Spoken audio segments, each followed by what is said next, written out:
Man, we got Nazo Bravo in the building. What's poppin'? What's poppin'? Always fly, you know what I'm saying? Make me feel like I need a button up or something. Hey man, fly's a state of mind, and flies.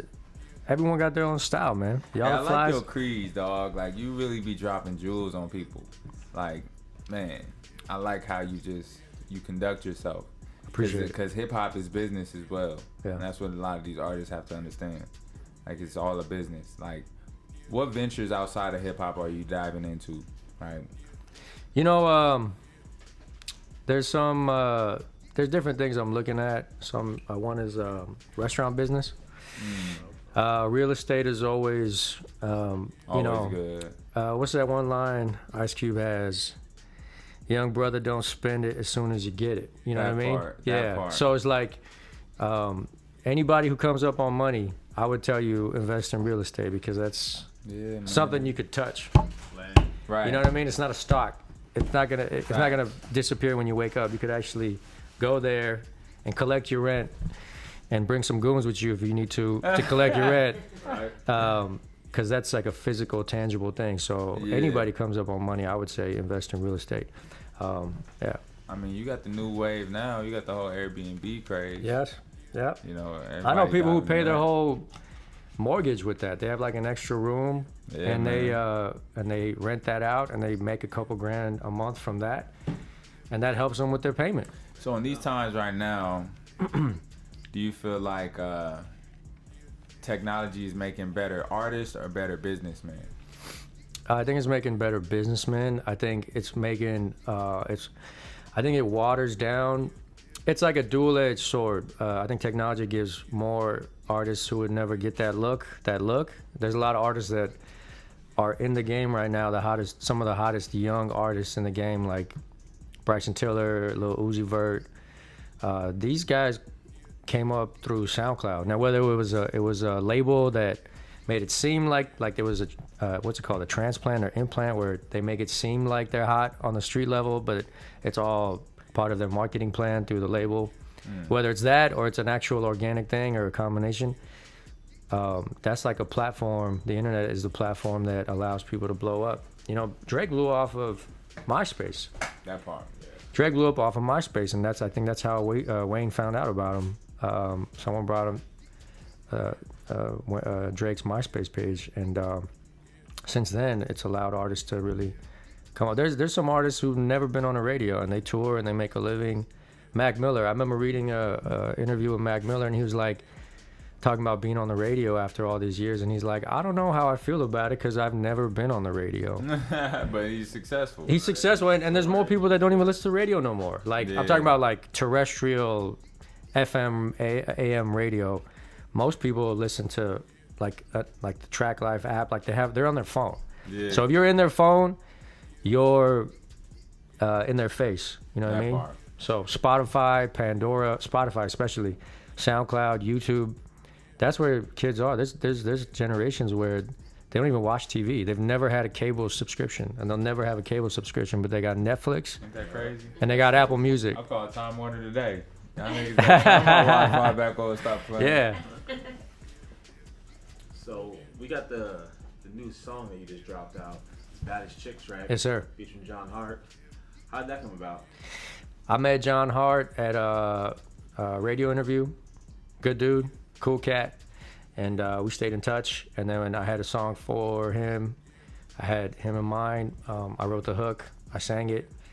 Obviously didn't sound as good as with John Hart doing his thing, but he took it, he made it his own, he changed some stuff around, he wrote the bridge, and it just came about. And I'd worked with some other Bay Area artists, shout out to Bay. I worked with a few I had the E40 single, then I got the John Hart single. People started thinking I was from the Bay, but I'm actually from LA. But I just had good experiences with Bay Area cats. I mean, they're cool. Yeah, we cousins, bro. Yeah, we are cousins, exactly. Yeah. Exactly. Like, even with this whole NBA stuff, it's not the Lakers, but it's the Warriors. It's still a California thing. Like, that part. I'm cool with that, you know? Talk about your EP. Yeah, so I got inspired it. Yeah, I got so Baddest Chick is off my upcoming EP. It's called Young Lion. I got a gang of music, but I felt like releasing an EP right now would be the right. I felt like an album would be too much right now. Yeah, right before the summer is always best. Yeah. So you know the thinking behind it, Young Lion. My last name actually means lion, Aslanian. My birth name. And that's why the lion is the logo to my company, Mighty High Records.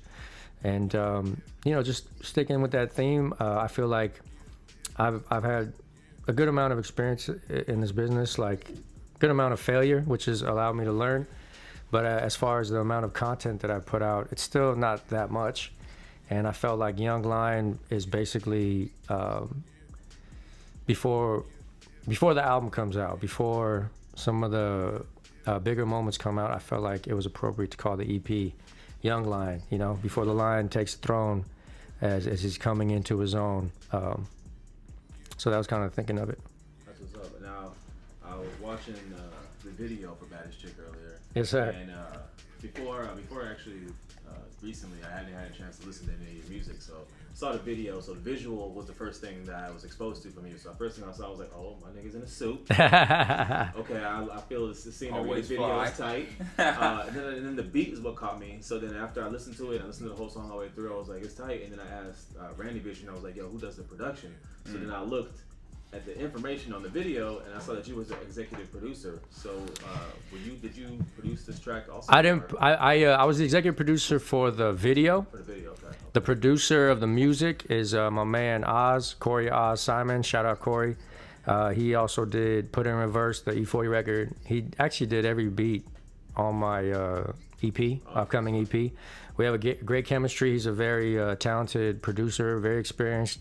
He's worked with Boys in the Hood, T.I., Macy Gray, a lot of people. And so we just had a great chemistry, and we worked together. And we could do a lot of different types of records, which is what I like. Like, he could go in a lot of different directions. He could do the club record. He could do the inspirational record, the hip hop record. And that's actually what my EP kind of has. It has it's not just like 6 of the same song. You know what I'm saying? So it's got Put in Reverse. It's got Put in Reverse as a bonus track, but it's got Baddest Chick. It's got a little more R&B type record. It's got a very spiritual, almost like a Thug's Mansion record that was basically. I had a family member who passed away, and I was listening to Thug's Mansion to cope with the pain. And I was like, why don't I just make my own version of this, just because I'm inspired to. And I went to the studio after the funeral, and we wrote that song, and it came out very powerful. And I actually shot part of the video. I've had it for a while. I shot part of the video in Armenia. I'm gonna shoot the rest of it here, and that's gonna be my next single. It's called The Mighty High. And then I got something a little more aggressive on there. So the EP has a nice balance of different types of records. And with Corey, with Oz, I could do different types of records with them, and they all come out dope. So that's how we have that chemistry. Cool. Looking forward to hearing that whole EP, man. For sure. That sounds like a movement right there, bro. Like, when people do deep tracks like that, I'll always be drawn to, because I want to see where they at with it. Yeah, I'll play it for you after the show. For sure. Yeah. Exclusive. Yeah, facts. You got any up and coming projects that the fans don't know about? So I'm gonna drop the EP. I got the music video, the next music video coming out. Dead on Arrival, the movie that I filmed in Louisiana towards the end of last year. It's almost done. So that should be out this year.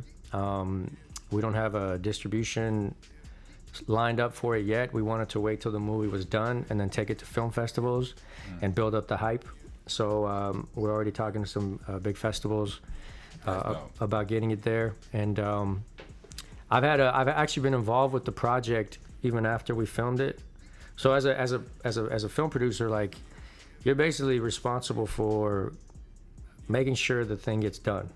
If you could bring anything to the table that helps move the project along, you are basically a producer. At first, I didn't know what that meant, and before we started filming, I spent like a couple months out in Louisiana, helped with various things like finding locations, helping get boats, cars, helping get actors, like casting actors, bringing them in, having them read.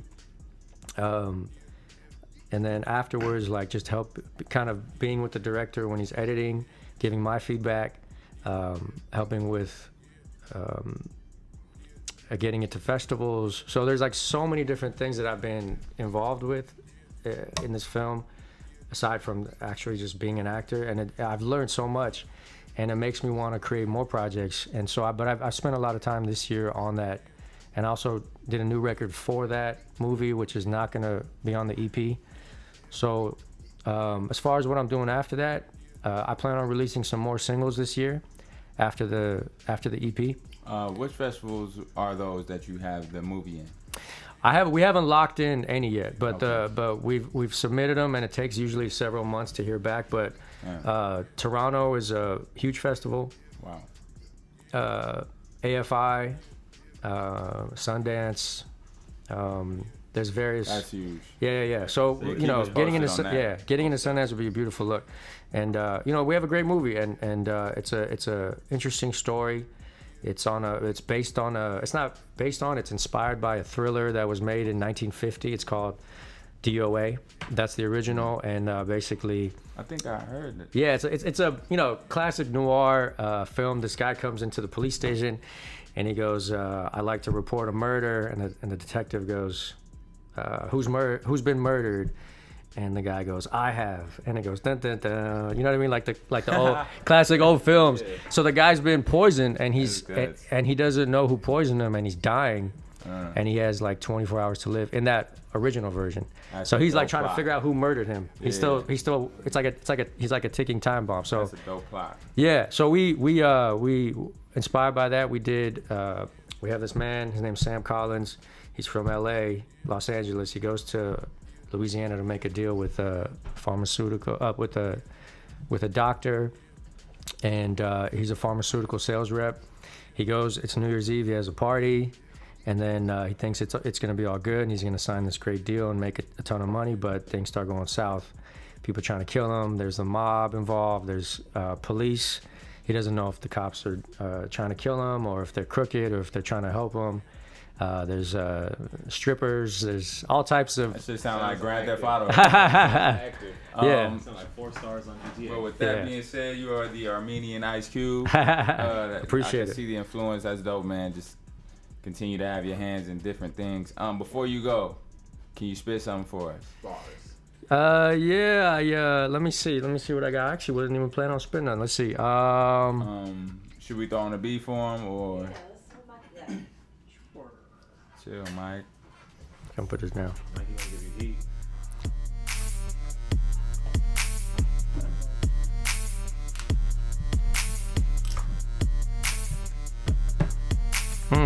Wait up. I need a second. Hold on. Let's see. I'm gonna start him off. Go ahead. You go first. Yeah, we at the drop, at the top of the spot. You see, we at the pop of the pop. Something like Tupac. Flex keeps speaking on my mans. I'ma fuck around and do a killer dance. I'm talking homicidal recitals and killer mans. We got. Don't trust no chick that messing with your dog. That's law. Hey, You come up, don't Bring that back, forget bring that about back. your dog. Hey. That law. hey, Hey, let's go, Nazo. you got on loop? Yeah. Yeah. Fly in the fast lane, where only cash reign. I'm a survivor, put that on my fucking last name. Aslanian, Aslan the Great. Literally mean lion when you translate. Started as a cub, but now I'm growed up. Don't need no strings and needle, I got it sewed up. Man, all these stupid motherfuckers try to tell me that I never make it, so I gotta let them know. Whoa, you can suck a dick a deep throat while I put this lane in the motherfucking figure four. Ass off, laugh at glass Joes, and I don't need no opinion from no assholes. We got me swallowed in that paranoia, but can't deny that feeling when you know they coming for you. They hating cause I got shit cause I'm strong. If you ain't got no haters, man, you're doing something wrong, no. That's how the story go, fucking with my happy ending. Mr. Boomerang, I'm returning what you sending, motherfucker. Hey. Oh shit! Drop my shit poppin'. Don't be a bitch. Hey, Nazo in the building. Cheers, King. Thank you for coming through, brother. Blessing the mic. Hey, yo, thanks for having me, man. Bless us with the knowledge. Yes, the sir. insight. Jules business. Yeah, Bro, you drop a lot of jewels too. I was gonna say I noticed that, and you know, I could tell you've had a lot of experience, and you definitely know what's up. And I salute you for dropping knowledge too. Hey man, have to. For sure. I don't even do it in a prejudiced way. Everybody needs that motherfucker. Most definitely. But yeah, Absolutely. we in the drop, bro. The drop. Yo. Hey, we gotta have a drop cipher one day. Hey, let's do it. No, that needs to happen. That needs to happen ASAP. Very soon. Everybody, birthday. You got any shout outs you Drop. want to say, Nazo, before we get out of here? Yo, shout out to y'all. Thanks for having me on the show, Randy. I salute you, bro. Thanks for bringing me back. Track You know what I star. mean? And everybody who's tuned into the show, everybody who's been supporting, everybody who's on the live right now, and you know, just stay tuned. Stay tuned.